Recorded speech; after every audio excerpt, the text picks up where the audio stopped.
take me through. Sometimes we go through the zoo. Oh, you know right back. Yeah, yeah. So if you have to go down to the zoo, yeah. Oh, you know right back. Women, don't you love it? Yes, I do. We're keeping that. That's important. That's a keeper. All right. Hello, everyone. This is Maysha, and I am with Miss Hit the Road herself. Thank you, Maysha. I'm glad to be with you. And We are hitting the road in Mississippi. Peggy has known you much longer than me, so I am turning the reins over to her. I have followed him around for years. And actually, I don't know how long ago that was. When maybe 15 years. I don't know. When you were like a baby, Yeah. both of you. A baby in the business she was. Baby in the That's business she was. exactly right. A He's baby brutally in honest, business. isn't he? And, Around 9:30 Blues Club days.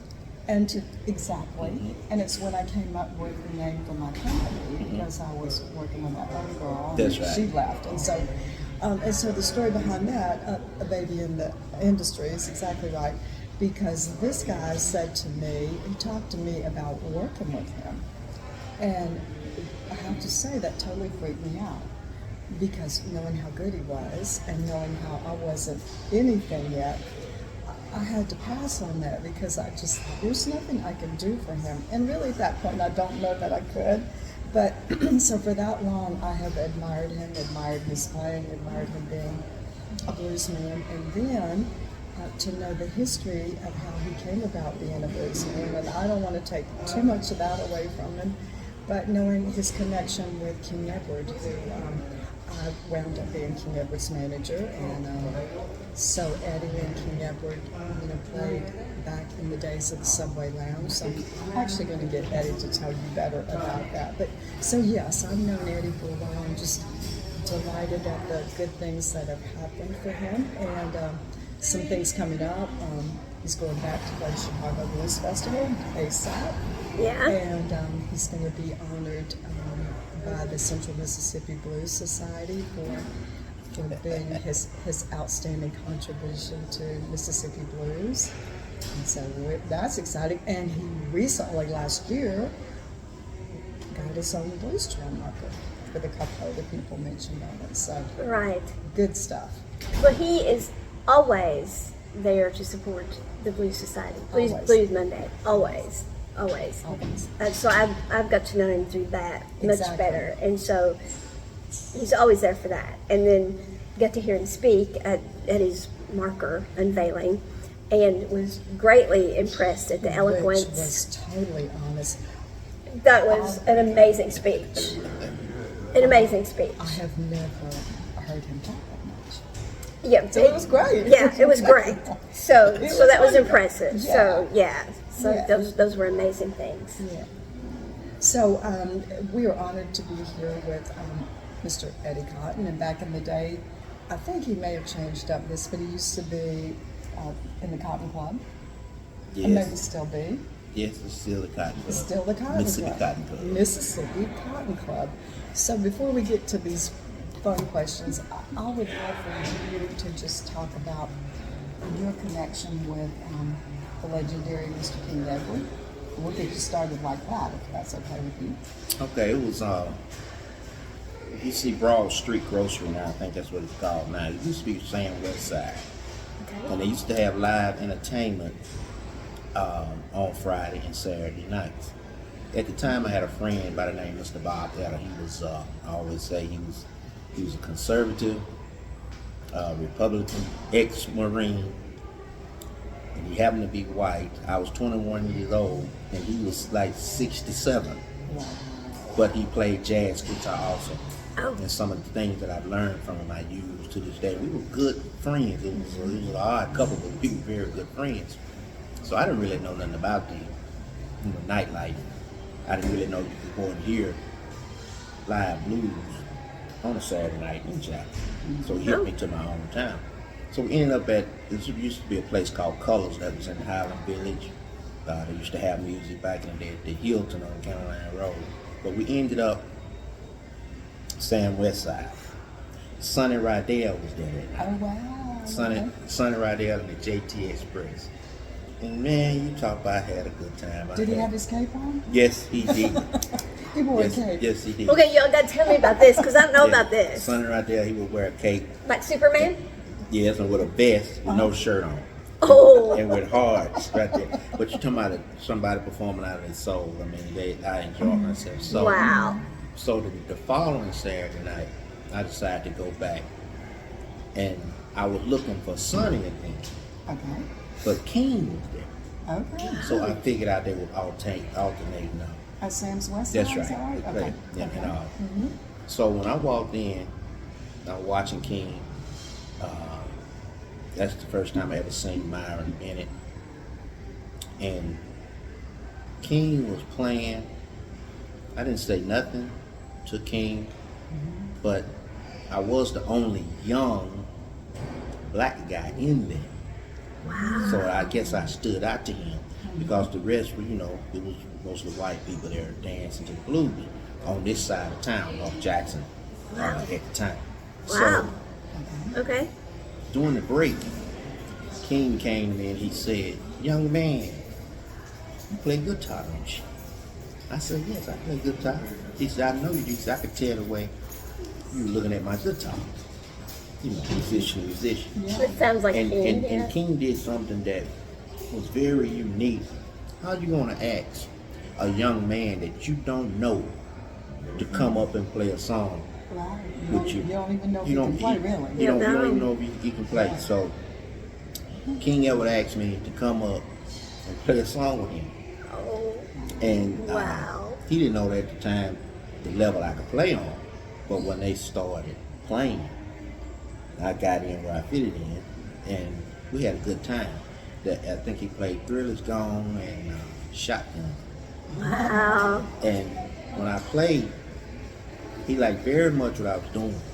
And definitely told me to come to the Subway Lounge the next weekend. Young man, come hear me at the Subway Lounge. I didn't know nothing about no Subway Lounge. Subway, where's that? So me and my friend went to hear King Edward that night at the Subway Lounge. And boy, he was in his Sam Westside. He played, but Subway was his element. That was his home. That was his home. And boy, he was LeVon Lindsay. That's where I met LeVon Lindsay, Dennis Fountain, Abdul, and all those guys. JT. That's where I met them at a young age, hanging out there. That was the hangout on the weekend. And so I went and listened that weekend. King told me to come back next weekend and bring my amp.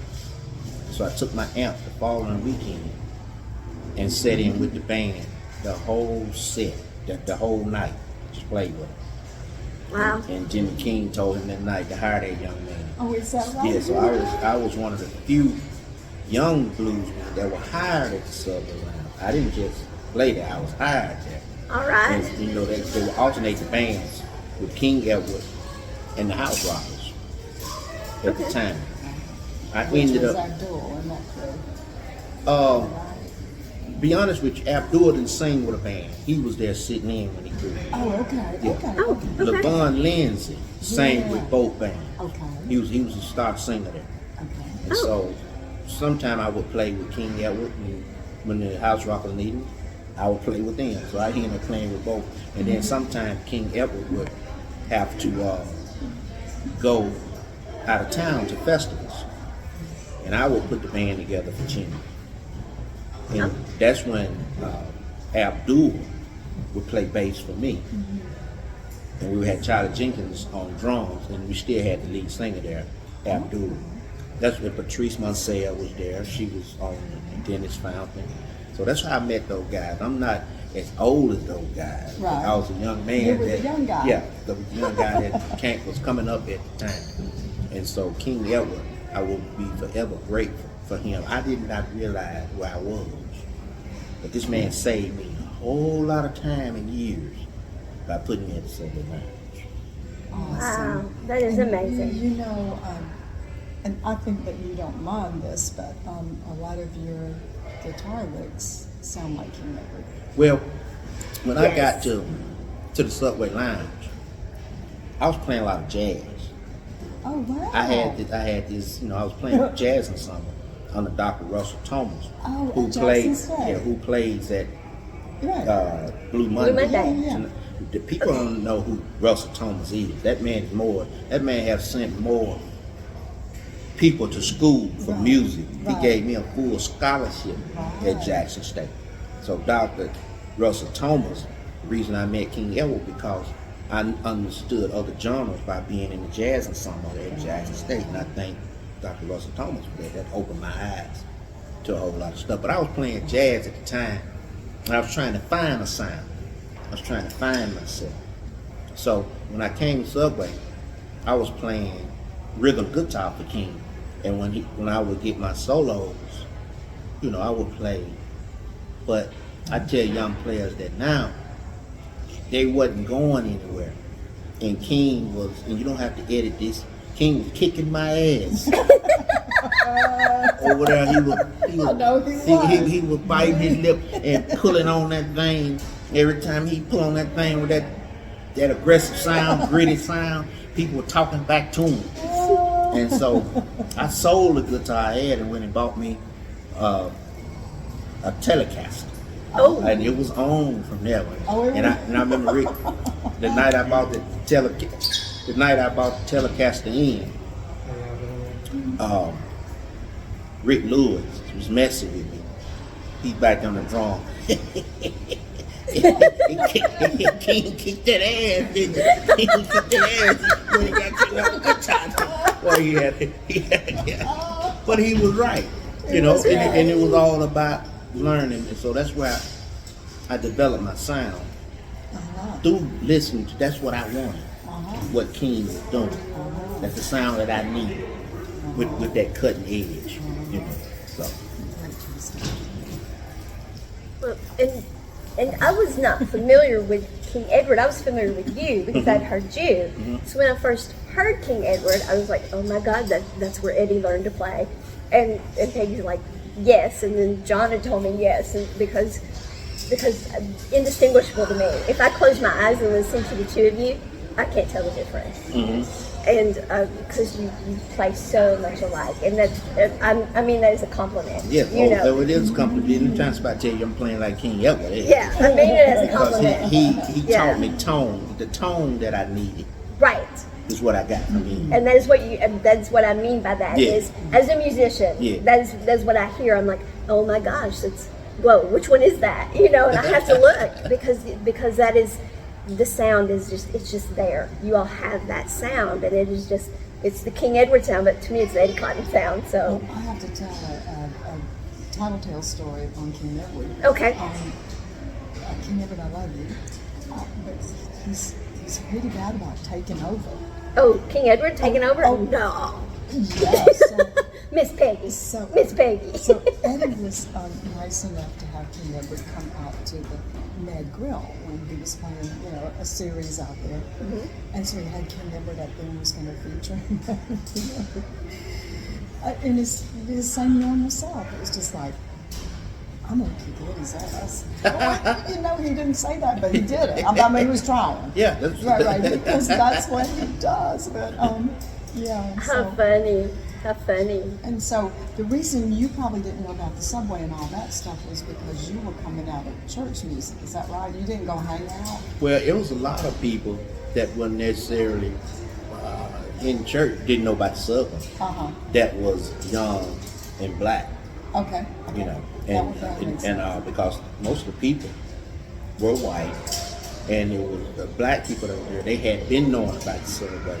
The Subway had been there like 30-something years. I mean, my cousin was in the Navy, and I said, I want you to come go with me Saturday night to Subway Line. Where's Subway Line? It's in Pearl Street. So that particular side of town, white folks didn't deal with it after 12 o'clock. Right. So I told him, I'm going to get a bunch of white folks listen to the blues. He told me, you crazy as hell. Down there on Pearl Street at no 12 o'clock night.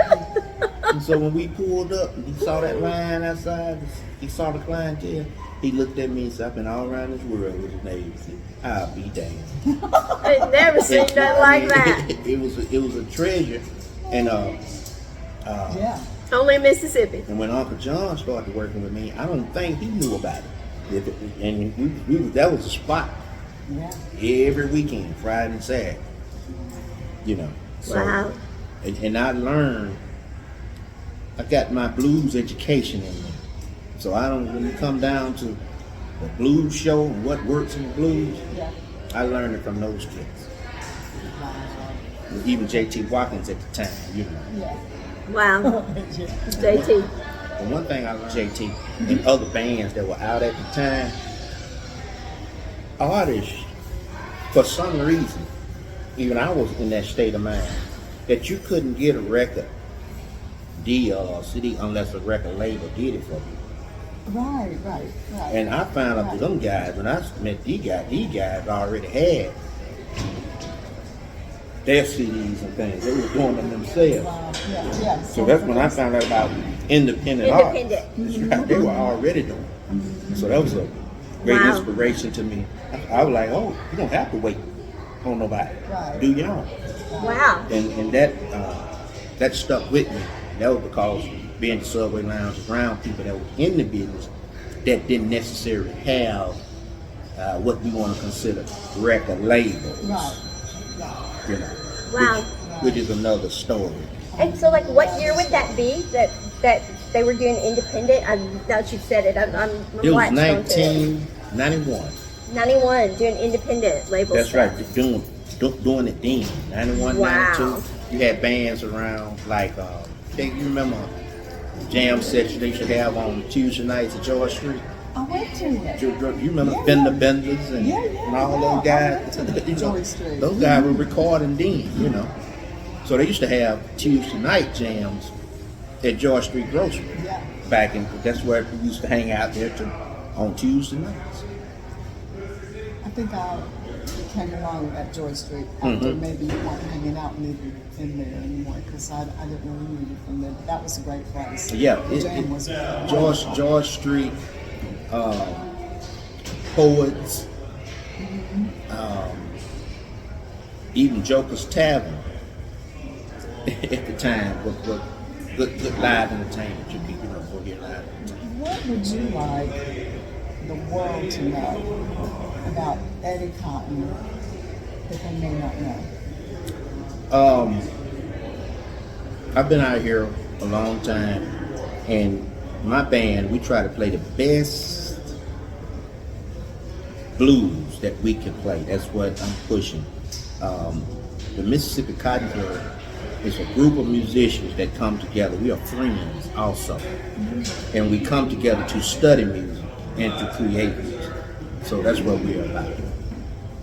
Wow. That's concise but powerful. It's concise and powerful. Concise but powerful. Maybe unpack that a little bit for us because that is very concise and powerful. Well, you know what Peggy said, that I asked her to help me. And she said she didn't really know how. I train my own people. If you come with me, I'll train you what to do. All the people that you see with me, I hand trained them. I Wow. brought them along with the Cotton Club, gave them jobs to do, and we all learned together. Okay. So I don't worry about, I look at a person, y'all see Uncle John with me. Uncle John has a gift of communicating with people. He's not scared to talk to anybody, Not anybody. He'll meet talk to a anybody, tree. and he has a capacity to serve. Yeah. Now, he may appear to be this little grouch, whatever. But under that, he understands his role. He understands when it's time to serve. People look at Uncle John, they say, well, that's Eddie's bodyguard. No, I'm Uncle John's bodyguard. Don't get it twisted.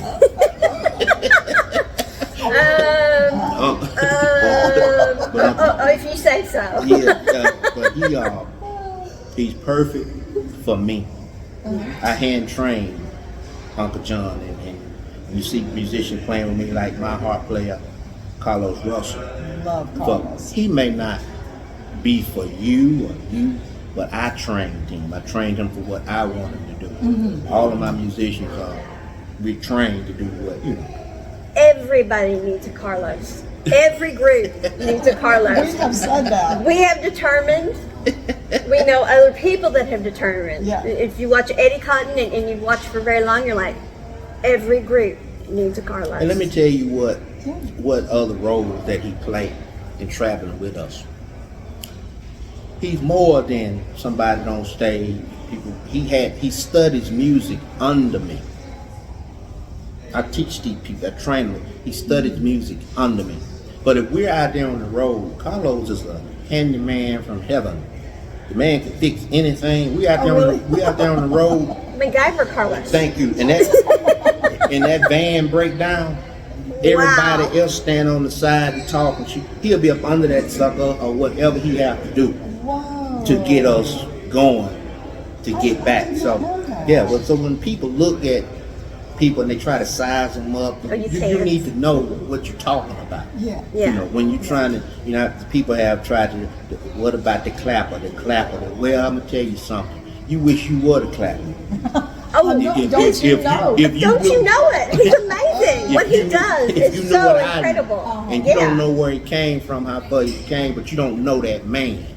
That man my daddy died. Him and Carlos started a project. They worked every day, every other day for 10 years. Oh, wow. Fixing up houses. And they remodeled several houses. My grandmama's house, they remodeling. And my dad's house, he's a very artistic person. And then the name Russell, Mike Russell, that's Carlos, their cousin. The Russells are a musical family. Oh, and now the other guy that's Carlos's cousin was the guy that was with Drake. That's right. They are a musical family. Yeah. Now, Carlos and I talked one night when Carlos came to Blue Monday with you, and Carlos and I, we got our heads together and we got to talking songwriting. Yeah, and Carlos revealed a little secret to me. I hope he doesn't get upset with me here. Carlos, when he was younger, was exposed to a lot of country music. That's right. And so Carlos, when he writes, he's like, all I can write is country. And then he's like, I write country. And I'm like, you and I need to write together then. So yeah, he was into country music. Yeah, that's what he told me. And he loves to write though. And so we talked writing. So you all were listening to music. Carlos he was drinking his wine and we were back there. We were talking writing country music. So what we were talking very about. Into intellectual man, very very interesting to talk to. And another piece of my sound is Myron Bennett. I remember the night I met Myron Bennett with King Edward, and when I reached out to shake his hand, he gave me his left hand. I said, I don't believe in the left hand, I'm in the right hand fellowship. That's when I noticed that he had only 2 fingers on, but I listened to him all night long and didn't know and didn't know it. Because he was playing that. I'll tell you something about Myron Bennett. He's as good as he wanna be. That guy can play any genre music it is. He's a genius bass player, and I'm glad to have him. And talking about dependable and humble. He's not a pushover now. Don't get it twisted. There's a difference, yeah. But somebody you can depend on in this business, and I know that all of my guys, we've been out here close to 30 years or a little over. But I would not trade them all the tea in China because I can depend on them. And that's saying a lot out here. So it sounds like what you want the world to know about Eddie Cotton that maybe they didn't know is that Eddie Cotton feels like it's the family he's built behind him makes Eddie Cotton Eddie Cotton. That's right. So I think the moral to the story, to me personally is, if I had agreed to work with you, I'd be way a lot farther along down and you would have trained me right. And I'm not making fun of that. I mean, Well, Peggy, I've watched you, and the dedication is there. And anything you have asked me, I'm always going to share knowledge with you. yeah. But in this business, I can't say how far anybody would have been, and we all would have been further, with a bigger budget. Because I'm gonna tell you a secret. That's all record labels have, are budgets. They do. They have budget. That's what makes the difference. If you got a budget, you can get people. You may have a high turnover rate, but if you got a budget, you can get people. Yeah. So when you're out here independent, we're fighting. After we have had this discussion, Yes, we know. and you cannot be out here so timid. You have to have fight in you. Because my thing with this here, if you reject me, if you don't want to do business with me, that's your option. But get ready, you're finna have a fight on your hand. We're gonna do business, Yeah. or we're gonna compete. Yeah. And all the ones that try to act like that, that's all they doing. That's all they doing. Yeah. You had your competition. Yeah. Maysha, you had your competition. Yeah. Trust me. Yeah. No, yeah. Well, anything you do, anything you're in, there's that. This is business. It is. So, yeah. So. because you have met a lot of people, Peggy, I have no idea. that could have helped you. Yeah. You're right. Because I've seen you. You have met a lot of people that could have helped you if they had chosen to. Exactly. Thank you. So, that's the reality of it. Yes. One day I'm going to do a workshop, and I'm going to call it the Cotton Call Out. There's a lot of bad information out here. There's a lot of bad information out here. People putting a lot of bad information out here. Everybody talking from this. If you got 10 people, and 2 of them get record labels, what are the other 8 supposed to do? That's a good question. What do they normally do? What do they supposed to do? And that's what nobody's talking about. Everybody want to talk about if. The if dimension, will you will start a death in the if dimension. I love that term, the if dimension. You're talking my language now. So, That's very descriptive. I want in on that workshop. I want to help with that. You can. I've got a retreat. I got a retreat spot for you. The if dimension. The if dimension. Oh. We're doing a book. The if dimension. That's it. That's it, folks. The if dimension. I love that because the if dimension it's what you make it. You have to make it. The if dimension is what you make it. That's right. It make all the difference in the world. If. Yeah, you just said if. I did say that. You know what I'm saying? You caught me. I but did say yeah. But the answer is you have had the answer all these years. Like I said, there are people that could have helped you. Right to this day. They know who you are. In a way they don't. But they choose. So what are you supposed to do? Quit? Or keep going? Or keep going. That's exactly right. Those Keep are going. those are only options that you have. Right. And that's the challenge that in so many don't get past that. What are you going to do? At some point in your life, you're going to want certain things. So you're going to keep on pushing, striving. You're either going to do that or you're going to give up. Yeah. So, Yes, that's Very well said. yes, it is. And along the way, you gain knowledge, you gain information, and you make better and better decisions. Is hopefully the way it goes. That's right. And then you go back and maybe have the opportunity to revisit some of those ifs, and you work with Eddie Cotton. And you work with Eddie Cotton, or whatever the choice may be. But one thing I found out, Maysha, I found out when you see me come sit back and chilling, whatever. I told Peggy, I just be watching people because I've learned. I have tried to help people, but people don't want to hear the truth. The truth make them mad. They get mad at you because they really don't want to hear the truth. They want to hear. They want. Well, if you want to be complimented, you want to be encouraged. That's one thing. But the truth is what it is, and most people don't want to deal in the truth. I get so sick of. I'm just gonna say it. I just sit back and watch people. I am so sick of the method of kiss the right ass. Yeah. You can't be out here begging. You better know what you have. You better know. Or that's what you're gonna be doing.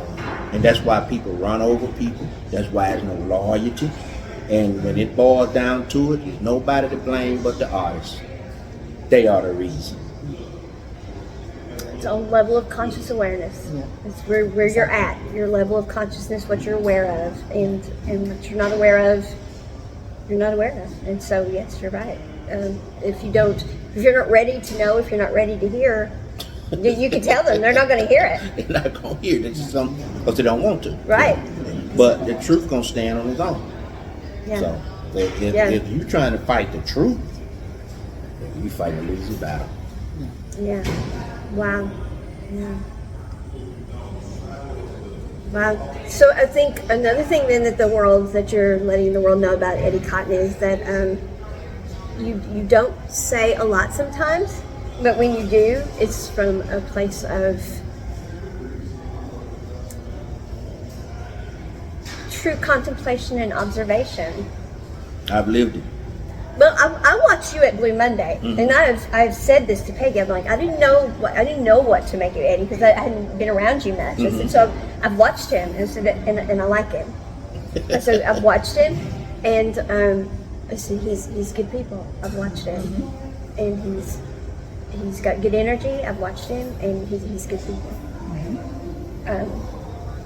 I've seen your energy with other people. I see how you treat the other people.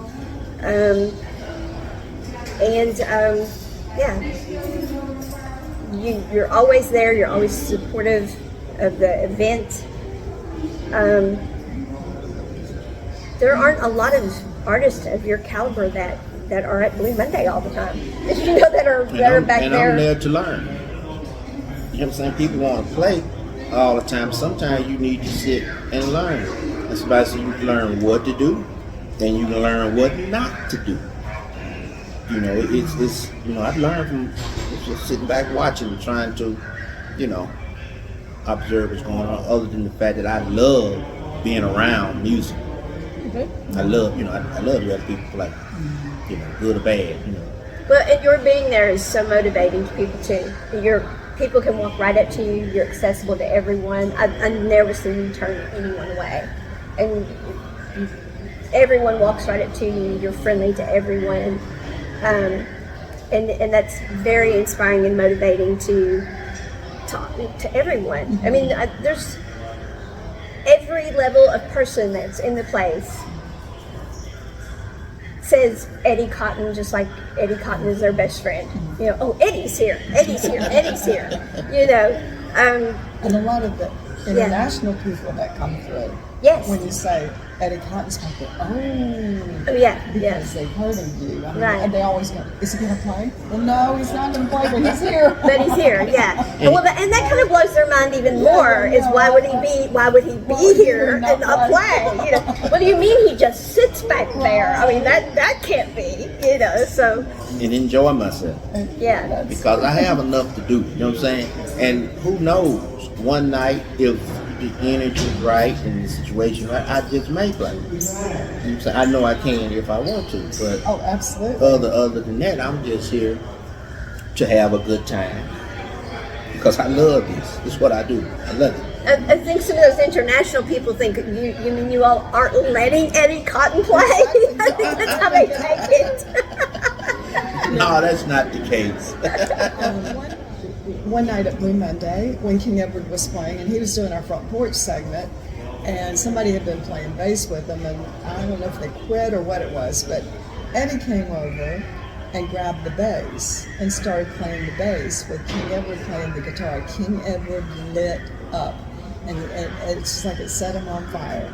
I bet. And he needed that, and Eddie knew it, and so I have a video of that, and I just cherish the video. It was kind of dark, but still, just to see him sit in and play with King Edward, and the vibe was so good.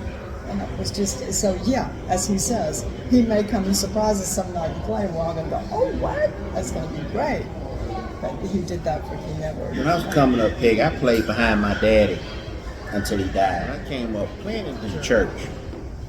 We didn't get paid. There was a certain amount of honor there. By me playing behind my daddy, it taught me how to be behind. You can't lead if you can't follow. And just the respect that I have for my daddy, I had it for other preachers too. You come in, you help where you are needed. You bring that same thing to this business. King Edward was like a spiritual father to me.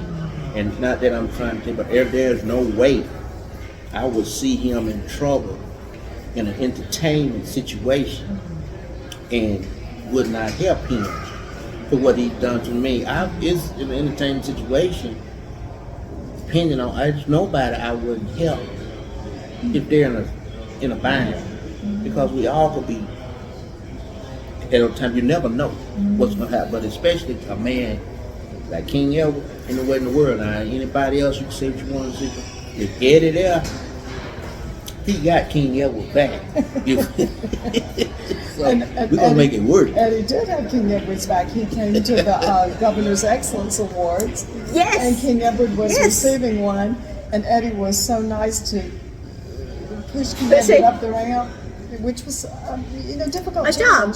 Yeah. But Eddie was there to do it. That meant so much to King Edward. That was his night. I mean, this is honor. Yeah, and this man is worthy of it. It was a great night. Now, this is out of some people in this business that I have respect for. I don't necessarily like their ways or their methods or whatever. But, they may not like my ways or nothing. But there's nothing. We got to respect each other. Absolutely. Have to. Absolutely. Right. Yes. So, one of the things we always talk about on the show, we always ask everyone is, of course, Peggy is head of the Mississippi Musicians Hall of Fame. I always struggle with that, so thank you for saving me. Thank you for saving me. And they own the slogan, which when you drive into the state, when you see it, Mississippi, birthplace of America's music. What do you think about that slogan? I mean, birthplace of America's music. That's a big, bodacious slogan. We think it's true. As a musician who grew up here in Mississippi and you make your living at music, how do you feel about that? Birthplace of America's music. Well, it was said that it was researched that 98% of the Grammys that have been won are from musicians from Mississippi. Some that go off and change their name or whatever. Like we lost Tina Turner a couple of weeks ago, Clarksdale, Mississippi. You know what I'm saying? So she ended up in wherever she was, Switzerland or whatever, but she's from Mississippi. And another thing that if you playing pop music, any music that is selling on a commercial, it has blues in it. And we are the home of the blues. Now, some people want to dispute that. I see people running around talking about Louisiana is the home of the blues. Oh yes, I've watched them on certain shows on YouTube that Louisiana want to claim. But that sound that I know, I've been in Louisiana. I give them Zydeco, I even give them the banjo jazz sound or whatever. But that hard hitting blues, I think Mississippi owns birth certificate for that. So I can agree with that. American music, most pop, whatever It's gonna have blues element in it. I love that. Well, that kind of leads me then to the next thing, because whenever I came to Mississippi, my background was healthcare, and I was doing chronic pain and invisible illness stuff, and didn't find anybody that wanted to volunteer and help with that. But so I got into history as industry because I loved history, and ended up promoting blues because blues was so big in Vicksburg where I lived. And so I was told, okay, you're promoting so much of this, you need to go hear some of it. So first person I was told to go hear, of course, was Mr. Sip, because his name is Mr. Sippy, you know, Mississippi, you know. So I went and heard him, and I'm like, well, if that's blues, that's not what I grew up being told blues was. I liked it, but it wasn't. And then the next weekend, you were playing. So then I heard you, and I'm like, well, I like that too, but that didn't sound a bit like what I heard the weekend before. And so, and then it just kept going and going kind of the same way. I'm so confused, Eddie, about what blues really is, because everybody I listen to has a different definition, plays it a little differently.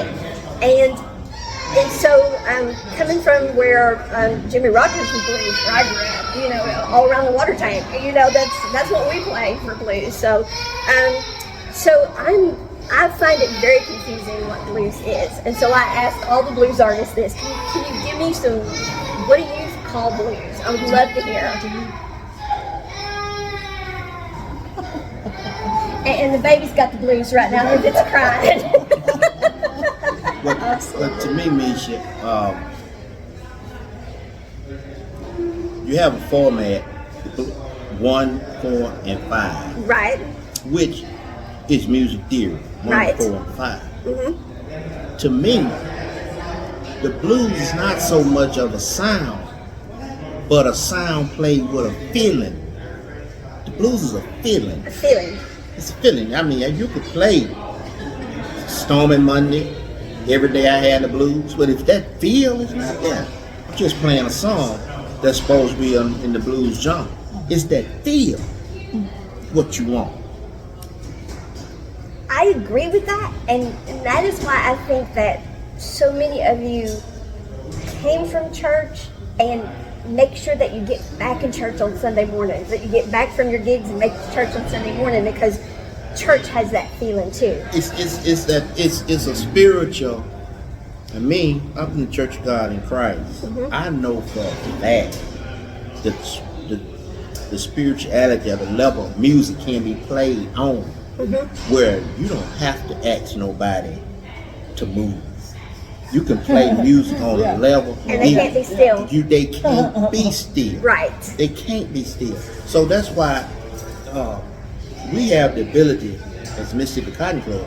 I got songs that I tell them to play, but they don't ever know where I'm going, because I'm reaching for a certain feeling. I may rearrange it at any time, because I'm after a certain feel. So if you come up and you playing the same stage that we're playing, and you come with your 7 songs that you done rehearsed, you may be in trouble. If you can't come out of that what you rehearsed, right? Oh, you gotta be able to feel it. You got the music takes you. You know, it's feel, baby. It's not so much. You're not singing with a feeling.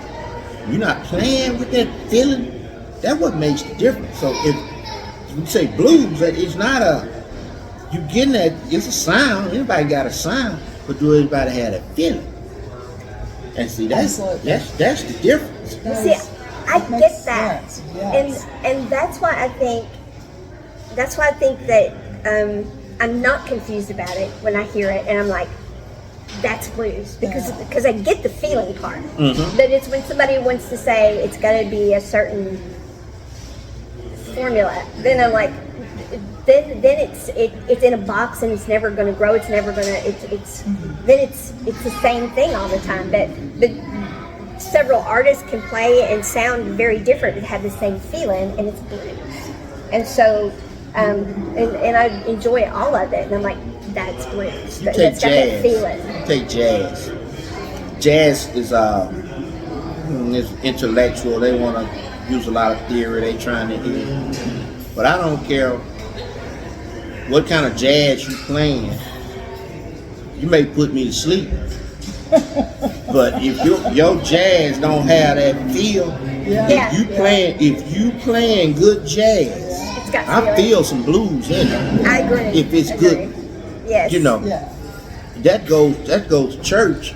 That's where I learned to play blues from. Is church. It's that feeling. Yeah. It's that spiritual feeling. It's the same. And you take this song that this guy just put out Tennessee Whiskey. Yes. Okay? Yes. He's singing that song with a lot of soul. That's blues to me. And Because of right. the feel that he's singing it with, you know. Right. That's what makes the difference. When you talking about a B.B. King, Albert King, all these blues greats, you talking about people with a feeling. They're not just up there caterwauling and singing the song. That's what we rehearsed. Oh no. It go deeper than that, baby. And that's what I be looking at people. They just okay, y'all rehearse 8 hours a day, and I mean, y'all can play what y'all be playing 8 hours, and what does that have to do with moving people? Right. Right. See, when I stand before people, Yeah. they don't give a damn what I rehearsed. Right. They don't Doesn't even move care. them. Thank Doesn't you, move them. thank you. Are Doesn't you move reaching them? Or that's Right. what makes the difference. You know, you up here got your little show together with all your syncopation, and I love it. I love it. and somebody sitting out there. What time they going off? When you dealing with the common ear, that's why you can't follow people. That's the people don't have time. You got music people. Everybody is not musical intellects. You know what I'm saying? They either like you or they don't. Yeah. It's the end of the discussion. I agree. Yeah. I know the one thing you've said about me is that I sing with heart. I definitely do that. If I don't enjoy what I'm singing, I don't want to sing it. If I don't sing it if I don't belt it out, if I don't have passion behind it, if I don't feel it, I don't want to sing it. So I belt out what I sing. I sing with passion, you know. It's spirituality, you know what I'm saying? Yeah. It's a spiritual element to it. And that's what's wrong with a lot of music today. If you sing with the right spirituality, you don't have to get naked on stage. Absolutely. And so you know, yes. it's done special stuff now. Yes. What is this, a strip show or make me feel something?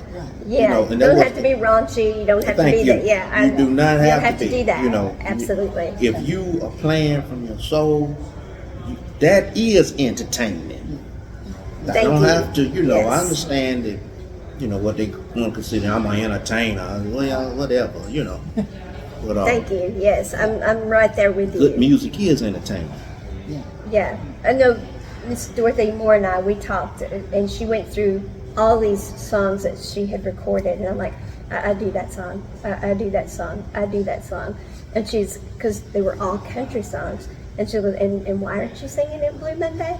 Because I sung country my whole life, and I'm like, I don't know, because I belt them all out. I sing with heart, you know, and so she's like, I sing all those songs. I think Mr. Blues country song. It was. And so I absolutely, and I love her stuff. And so, Because the way she delivers, you can feelings she feel put her. in it. You You can can feel feel her. it. That what makes Yeah. the difference. So, Maysha, to me, that what blues is. It's a feeling. right. It's not, you know, if you're gonna play, you're gonna get a sound. But that delivery, that you know, That that feeling. spiritual thing that people sit, you touching their soul and make them want to see you again. And that's what people don't want to own up to. And that's why, you know, you got the record labels out here, they talking, we can take our money and make a star out of anybody. Yeah, you can. But can you give them chef time?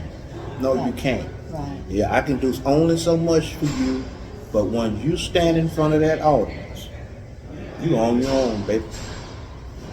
Right. you're on your own. They can put you there, but they can't keep you there. Well, and talking about the feeling, Eddie, it's hard for me to go listen to you and sit in my chair Right. and not move. Well, see, I mean, that's so that's what I experience the feeling with you. It's like it's the rhythm and the feeling. It's like, man, I can't sit here all this time. I gotta move. that's what we're going for. Uh-huh. You know what I'm saying? We play, if you want to call it party blues Yeah. or whatever, but we really I'm trying to get to that spiritual element Yeah. when I'm playing Yeah. that cuts through all of the foolishness and, you know, and Yeah. a lot of times it's not easy to get there. A lot of times, but for the most part, we're gonna groove. That's it, groove. Groove. That's It's a vibe. It's a Yeah. frequency. It's a groove. Yeah. Close your eyes open, your mind, come along. Close your eyes open, your mind, come along. Close your eyes open, your mind, come along. Close your eyes open, your mind.